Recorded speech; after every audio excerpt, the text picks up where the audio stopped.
I thought that the court system, legal system, was going to be fighting for the kids. And I quickly found out that's not the case.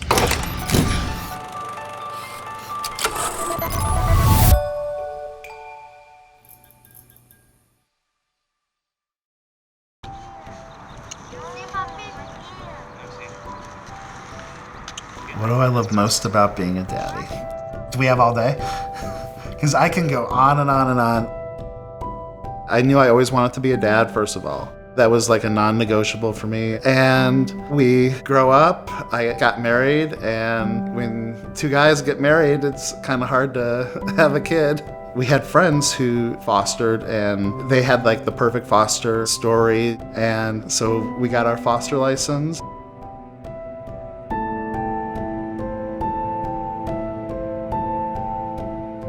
You would think that kids that don't know who you are coming into your house, they're coming and meeting you, they're gonna be shy and they're gonna be, withdrawn, and they just have gone through whatever traumatic thing coming into foster care. And it wasn't like that. They just hugged us and immediately just held on like they had known us forever, and it was amazing. That was it. It was over for us then. Like, this is our life.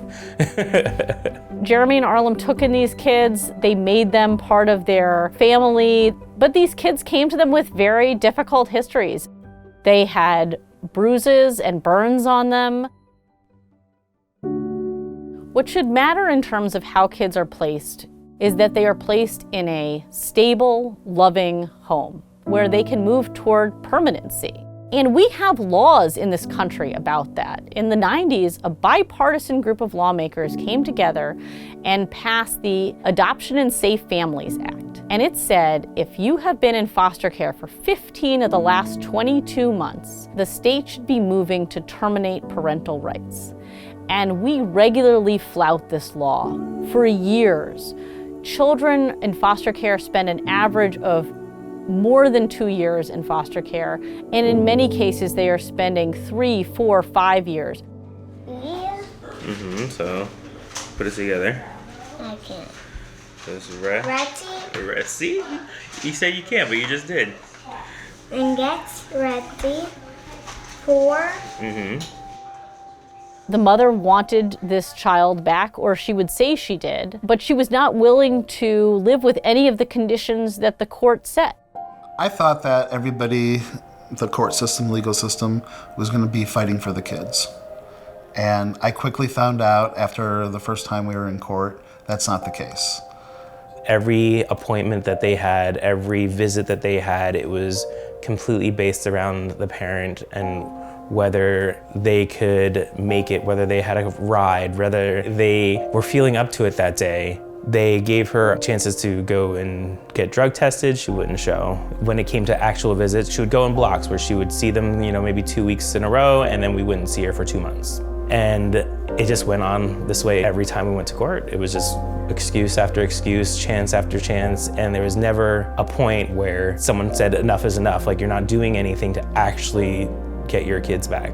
The idea that judges regularly dismiss or don't even listen to people who have cared for vulnerable children for a year, 2 years, 3 years is not a recipe for success. We need to make foster parents aware that they actually have a legal right to speak up in most court hearings, and that the judge should be listening to what they have to say. So at the next court date, they said, mom showed up for visits the last 3 weeks. All of a sudden, mom's attorney files to change the case plan. The case plan has been severance for 2.5 years. They file based on 3 weeks of her interaction to change it to reunification. And the judge agrees. I'm sitting in the courtroom and my heart sinks. We had built this life and this family, and the system has just decided to just pluck him out of it and put him in a situation that he should never have been in. And we should have never been in that position where they could do that.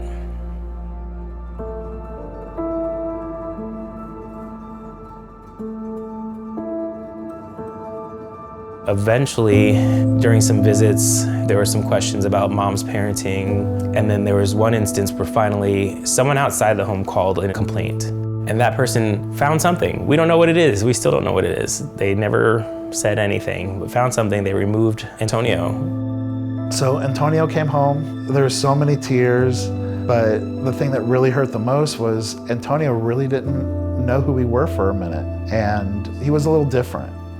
He was a little different. Then he started talking about having to hide from the bad guys, and it was just heartbreaking that he had to hide from the bad guys and listen to the gunshots. He was just afraid of everything. He was afraid to be left alone. Like, if he didn't see Jeremy or I, like, visually in a room, like, he would go looking for us. I mean, we couldn't be in the bathroom for 5 minutes without him, like, screaming out, yelling out for us. He just wasn't the same kid.